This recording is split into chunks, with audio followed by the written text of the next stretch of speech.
नमस्कार।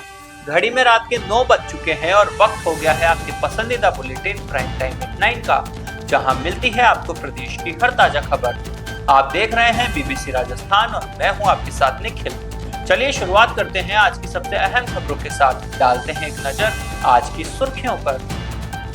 उदयपुर में दिखा लेडी सिंघम इंस्पेक्टर का जलवा, फिल्मी स्टाइल में पीछा कर पिस्टल के साथ बदमाश को दबोचा। सांसद हनुमान बेनीवाल सहित 250 लोगों पर एफआईआर। नेशनल हाईवे जाम करने का आरोप, पहले हटाई गई थी सुरक्षा। पुष्कर प्रशिक्षण शिविर में नहीं दिखे अशोक गहलोत, राहुल गांधी से मुलाकात के बाद लौटे जयपुर। राहुल गांधी की डोटासरा जूली जोड़ी को जय वीरू की उपमा, टिकट के लिए चापलूसी नहीं जमीनी काम जरूरी। राजस्थान में एक दिन की विशेष नाकाबंदी की गई, 40,000 वाहनों की जांच, 15,000 से ज्यादा चालान, 63 गिरफ्तार। तारानगर में वंदे गंगा जल संरक्षण अभियान, राज्य मंत्री ने दिलाई जल बचाने की शपथ, किया पौधारोपण। डबोक के मेड़ता गांव में सार्वजनिक रास्ते पर अतिक्रमण, 23 फीट से घटकर 8 फीट रह गया रास्ता। ऑपरेशन वज्र प्रहार के तहत 12 पुलिस की बड़ी कार्रवाई, ट्रक तस्कर बीरमचंद लोधा की 3 करोड़ 92 लाख की संपत्ति फ्रीज। चित्तौड़ प्रांत साहित्य परिषद का 2 दिवसीय अधिवेशन संपन्न, ओम बिरला बोले साहित्यकार शब्द ब्रह्म का साधक। राहुल गांधी के बयान पर बीजेपी का पलटवार, कहा नाटक से फर्क नहीं पड़ेगा, सरकार फिर बीजेपी की बनेगी। राज्यसभा की 2 सीटों पर बीजेपी में टिकट की दौड़ तेज, प्रदेश में राजेंद्र राठौड़ बोले सतीश पूनिया सबसे आगे। तो ये थी आज की बड़ी सुर्खियां। बढ़ते हैं खबरों की पूरी रिपोर्ट की ओर विस्तार से। उदयपुर में मंगलवार को हाथीपोल थानाधिकारी राजू देवी का एक लेडी सिंघम अवतार देखने को मिला। पंचवटी इलाके में नाकाबंदी के दौरान एक युवक पुलिस को देखकर भागने लगा, जिसे थानाधिकारी ने खुद दौड़कर फिल्मी स्टाइल में पकड़ लिया। तलाशी के दौरान आरोपी के पास से एक अवैध पिस्टल और कारतूस बरामद किया गया। हाथीपोल थानाधिकारी राजू देवी ने बताया कि पुलिस टीम पंचवटी क्षेत्र में संदिग्धों की चेकिंग के लिए नाकाबंदी कर रही थी। इसी दौरान एक युवक पुलिस को सामने देख सकपका गया और भागने की कोशिश करने लगा। थानाधिकारी को तुरंत संदेह हुआ कि युवक के पास कोई हथियार हो सकता है, जिसके बाद उन्होंने बिना वक्त गंवाए उसका पीछा किया और कुछ ही दूरी पर उसे दबोच लिया। पुलिस की पकड़ में आए आरोपी की पहचान रामपुरा के गज सिंह की बाड़ी निवासी काव्य और शानू सिंघल के रूप में हुई है। जब पुलिस टीम ने उसकी तलाशी ली तो उसकी पैंट की कमर में एक पिस्टल और उसमें लोड एक कारतूस मिला। शुरुआती पूछताछ में आरोपी ने बताया कि उसकी किसी से पुरानी रंजिश चल रही, जिसके कारण वह अपनी सुरक्षा के लिए अवैध हथियार लेकर घूम रहा था। नागौर सांसद और आरएलपी सुप्रीमो हनुमान बेनीवाल की मुश्किलें बढ़ गई है। पादुकला पुलिस ने बेनीवाल सहित करीब 250 लोगों के खिलाफ मामला दर्ज किया है। आरोप है कि प्रशासनिक आदेशों की अवहेलना कर नेशनल हाईवे 58 पर चक्का जाम किया गया, जिससे यातायात और आपातकालीन सेवाएं बाधित हुई। इससे पहले सरकार ने बेनीवाल की सुरक्षा में भी कटौती कर दी थी। पादुकला पुलिस के अनुसार 13 जनवरी को रियाबड़ी में हुई सभा में सांसद हनुमान बेनीवाल, पूर्व विधायक दिलीप चौधरी, पूर्व विधायक इंदिरा देवी बावरी, आरएलपी प्रदेश सह प्रभारी प्रभाती लाल जाट, पूर्व चेयरमैन गिरधारी लाल माली और पूर्व प्रधान प्रतिनिधि चेनाराम गोदारा सहित कई नेताओं ने संबोधित किया था। आरोप है कि निषेधाज्ञा के बावजूद सभा में लोगों को आंदोलन, रोड जाम और जयपुर कूच के लिए उकसाया गया। सभा के बाद शाम 6 बजे करीब 150 वाहनों और 200 से 250 लोगों का काफिला पादुकला की ओर रवाना हुआ। नेशनल हाईवे 58 पर पहुंचते ही पादुकला तिराहे से थावला टोल प्लाजा तक 28 किलोमीटर लंबा जाम लग गया। जाम के कारण रात 10 बजे तक यातायात बाधित रहा और वाहनों को 4 घंटे लगे। राजनीतिक गलियारों में चर्चा है कि जयपुर के भैरवनाथ धाम में महापंचायत के दौरान हनुमान बेनीवाल ने मुख्यमंत्री और मंत्रियों पर कथित अशोभनीय टिप्पणी की थी। इसके बाद सरकार ने उनके जयपुर कमिश्नरेट के तीनों पीएसओ हटा दिए। अब उनकी सुरक्षा में मुख्य रूप से नागौर पुलिस के जवान ही तैनात हैं। बेनीवाल ने सुरक्षा कटौती पर कहा कि उन्होंने कभी सुरक्षा नहीं मांगी, प्रदेश के हजारों युवा उनके साथ है। एफआईआर और सुरक्षा घटाने को कथित टिप्पणी से जोड़कर देखा जा रहा है। आरएलपी ने इसे राजनीतिक बदले की कार्रवाई बताया है। राजस्थान कांग्रेस के पुष्कर प्रशिक्षण शिविर में पूर्व मुख्यमंत्री अशोक गहलोत की गैर मौजूदगी ने सियासी चर्चाएं तेज कर दी है। गहलोत शिविर स्तर पर पहुंचे जरूर, लेकिन राहुल गांधी से मुलाकात के बाद जयपुर लौट गए। वे प्रशिक्षण सत्र में शामिल नहीं हुए। पुष्कर में कांग्रेस का यह प्रशिक्षण शिविर संगठनात्मक रूप से बेहद अहम माना जा रहा है। यहाँ वरिष्ठ नेताओं, पदाधिकारियों और कार्यकर्ताओं के साथ आगामी रणनीति, संगठन सृजन और राजनीतिक चुनौतियों पर मंथन हो रहा है। सूत्रों के मुताबिक राहुल गांधी और अशोक गहलोत के बीच संगठन और प्रदेश की राजनीतिक परिस्थितियों को लेकर चर्चा हुई। मुलाकात के तुरंत बाद गहलोत जयपुर रवाना हो गए और किसी भी सत्र में हिस्सा नहीं लिया। गहलोत की गैर मौजूदगी ऐसे समय में हुई है जब राजस्थान कांग्रेस में संगठनात्मक बदलाव और राज्यसभा सहित कई राजनीतिक नियुक्तियों को लेकर चर्चाएं तेज है। पार्टी इसे सामान्य घटनाक्रम बता रही है, लेकिन राजनीतिक पर्यवेक्षक इसे महज संयोज नहीं मान रहे। पुष्कर शिविर में राहुल गांधी कार्यकर्ताओं को बूथ स्तर तक संगठन मजबूत करने का मंत्र दे रहे हैं। गहलोत के नहीं रुकने से उनके और पार्टी नेतृत्व के बीच समीकरणों को लेकर अटकलें लगाई जा रही है। अब सबकी निगाहें इस बात पर है कि राहुल गांधी और गहलोत की मुलाकात में किन मुद्दों पर चर्चा हुई और उसका असर राजस्थान कांग्रेस की आगामी रणनीति पर कितना पड़ता है। पुष्कर में कांग्रेस के प्रशिक्षण शिविर में राहुल गांधी ने दो बड़े सियासी संदेश दिए। पहला, उन्होंने प्रदेश अध्यक्ष गोविंद सिंह डोटासरा और नेता प्रतिपक्ष टीकाराम जूली की जोड़ी को जयवीरू बताया।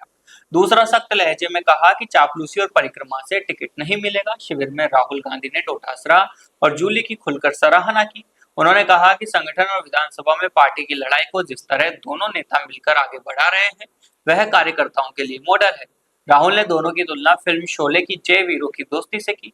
राजनीतिक जानकारों के मुताबिक राहुल गांधी की यह टिप्पणी नेतृत्व को लेकर चल रही चर्चाओं के बीच अहम है।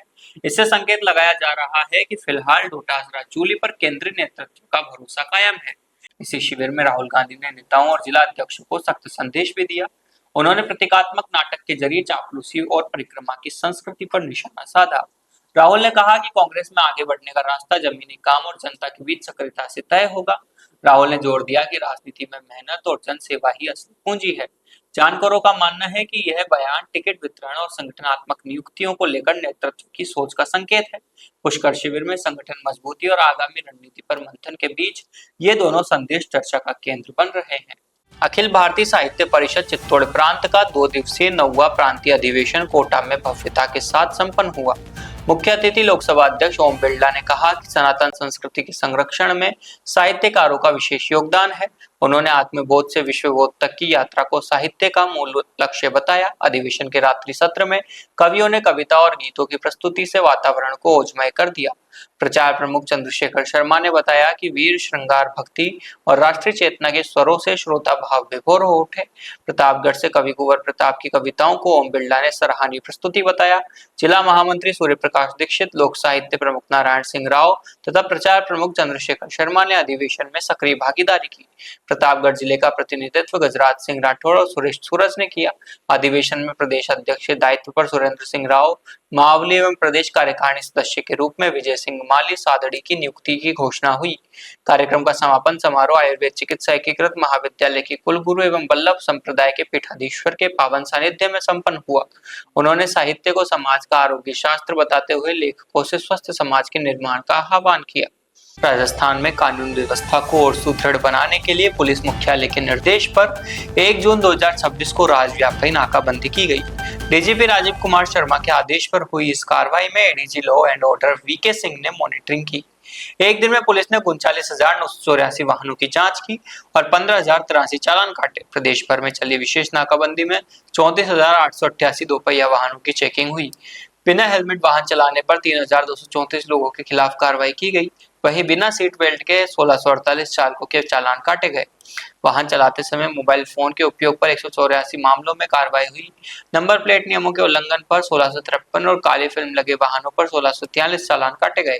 शराब पीकर वाहन चलाने के 385 मामलों में कार्रवाई हुई। नाकाबंदी के दौरान पुलिस ने 63 व्यक्तियों को गिरफ्तार किया, जबकि बीएनएसएस की धारा 170 के तहत 163 लोगों को गिरफ्तार किया गया।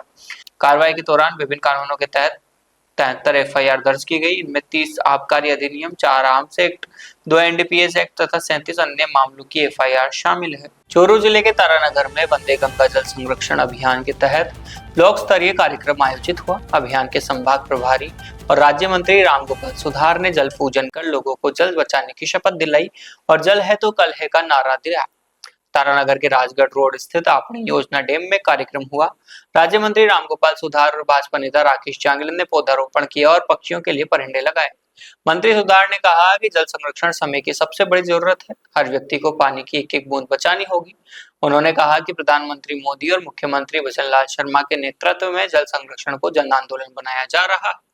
वर्षा जल संचयन, जल स्रोतों की सफाई और पौधारोपण से ही आने वाली पीढ़ियों का भविष्य सुरक्षित रहेगा। इस मौके पर उपखंड अधिकारी प्रियंका कड़ेला, तहसीलदार हनुमान सिंह, नगर अध्यक्ष अनुपम खंडेलवाल, क्षेत्रीय वन अधिकारी सुरेंद्र सिंह सहित कई अधिकारी और जनप्रतिनिधि मौजूद रहे। उदयपुर जिले के डबोक क्षेत्र के मेड़ता गांव में अतिक्रमण के कारण किसानों की मुसीबत बढ़ गई है।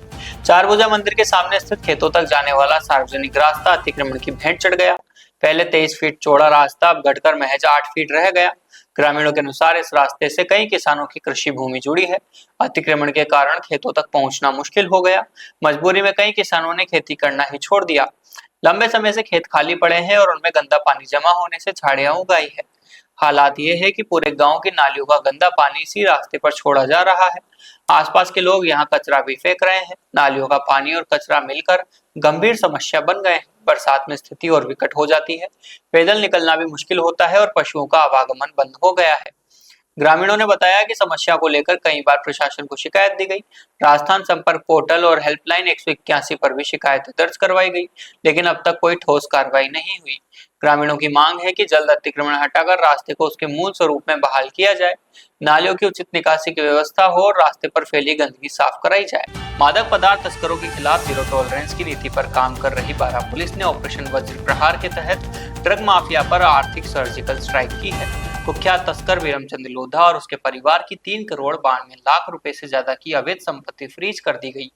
पुलिस अधीक्षक अभिषेक अंदासू ने बताया कि एनडीपीएस एक्ट की धारा 68F के तहत यह कार्रवाई की गई। सारथल थाना क्षेत्र के डोकरी खोह निवासी वीरमचंद लोधा, पत्नी फूलाबाई, भाई राहुल लोधा और उसकी पत्नी भावना ने तस्करी की काली कमाई से संपत्तियां बनाई थी। जांच में 2 आलीशान मकान, 5 प्लाट, 2 कारें और 1 मोटरसाइकिल मिली। इनकी कीमत करीब 1 करोड़ 60 लाख रुपए है। साथ ही 1 साल में 2 करोड़ 32 लाख रुपए से ज्यादा का संदिग्ध बैंक लेन देन भी सामने आया। कुल 3 करोड़ 92 लाख 81,111 रुपए की संपत्ति फ्रीज की गई। सक्षम प्राधिकारी नई दिल्ली की मंजूरी के बाद 2 जून 2026 को जिला कलेक्टर के निर्देश पर ग्राम सचिव दिगोज जागीर और सारथल पुलिस ने मौके पर जाकर संपत्ति फ्रीज की। वीरमचंद लोधा के खिलाफ एनडीपीएस एक्ट के 3 मामले दर्ज हैं। पहले भी पुलिस 250 किलो डोडा चूरा और बेलेनो कार जब्त कर चुकी है। इस कार्रवाई में पुलिस निरीक्षक विनोद कुमार, थानाधिकारी धनपाल सिंह, एएसआई विमलेश मेहता और कांस्टेबल रमेश कुमार की अहम भूमिका रही। एसपी ने कहा कि किसी भी भविष्य में ऐसी कठोर कार्रवाई जारी रहेगी। पुष्कर में चल रहे कांग्रेस प्रशिक्षण शिविर में राहुल गांधी के बयानों पर बीजेपी ने तीखा पलटवार किया है। बीजेपी नेताओं ने राहुल गांधी के कार्यक्रम और राजनीतिक संदेशों को नाटक करार दिया और कहा कि इससे जनता पर कोई असर नहीं पड़ेगा। राजस्थान में सरकार फिर बीजेपी की ही बनेगी। कांग्रेस का यह प्रशिक्षण शिविर संगठन को मजबूत करने और बूथ स्तर तक कार्यकर्ताओं को सक्रिय करने के लिए आयोजित किया गया है। इसी मन से राहुल गांधी ने नेताओं को स्पष्ट संदेश दिया था कि पार्टी में आगे बढ़ने का आधार चापलूसी नहीं बल्कि काम और जनसंपर्क होगा।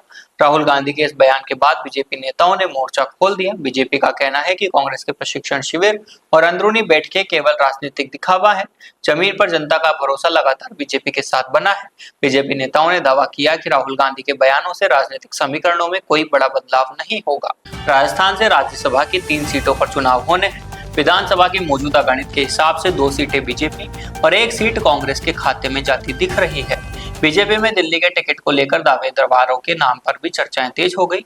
बीजेपी खेमे में पूर्व नेता प्रतिपक्ष राजेंद्र सिंह राठौड़ और पूर्व प्रदेश अध्यक्ष सतीश पूनिया के नाम सबसे मजबूत माने जा रहे हैं। संगठन और चुनावी रणनीति में दोनों नेताओं की अहम भूमिका है। पार्टी नेतृत्व इनके नामों पर गंभीरता से विचार कर रहा है। इसके अलावा बीजेपी की राष्ट्रीय मंत्री अलका गुर्जर का नाम भी चर्चा में है। पार्टी के भीतर माना जा रहा है कि महिला और सामाजिक समीकरणों को ध्यान में रखते हुए उन्हें मौका दिया जा सकता है। वहीं गुर्जर आरक्षण आंदोलन से जुड़े विजय बैंसला का भी नाम राजनीतिक गलियारों में है। उनके जरिए एक बड़े सामाजिक वर्ग को साधने की रणनीति पर मंथन चल रहा है। राजनीतिक जानकारों का मानना है कि नामांकन की अंतिम तारीख नजदीक आने से साथ ही सस्पेंस बढ़ गया है। पार्टी किसे दिल्ली भेजेगी, इस पर सबकी नजर है। केंद्रीय नेतृत्व जातीय संतुलन और भविष्य की राजनीति को ध्यान में रखकर फैसला करेगा। बीजेपी के लिए यह चुनाव इसलिए भी अहम है क्योंकि राज्यसभा में संख्या बल से केंद्र की रणनीति प्रभावित होती है। कांग्रेस को 1 सीट मिलना तय माना जा रहा है। अब देखना यह होगा कि बीजेपी किस पर दांव खेलती है। तो ये थी आज की बड़ी खबरें। राज्य की हर छोटी बड़ी हलचल को जानने के लिए जुड़िए हमारे साथ हर रात 9 बजे बीबीसी राजस्थान प्राइम टाइम @9 पर। अगर आप भी अपने क्षेत्र, संस्था, समाज या संगठन की खबरें हमारे साथ साझा करना चाहते हैं तो हमें संपर्क करें 9414102499 पर और राजस्थान की हर ताजा जानकारी के लिए फॉलो करें और सब्सक्राइब करें हमारे इंस्टाग्राम व यूट्यूब चैनल बीबीसी राजस्थान को।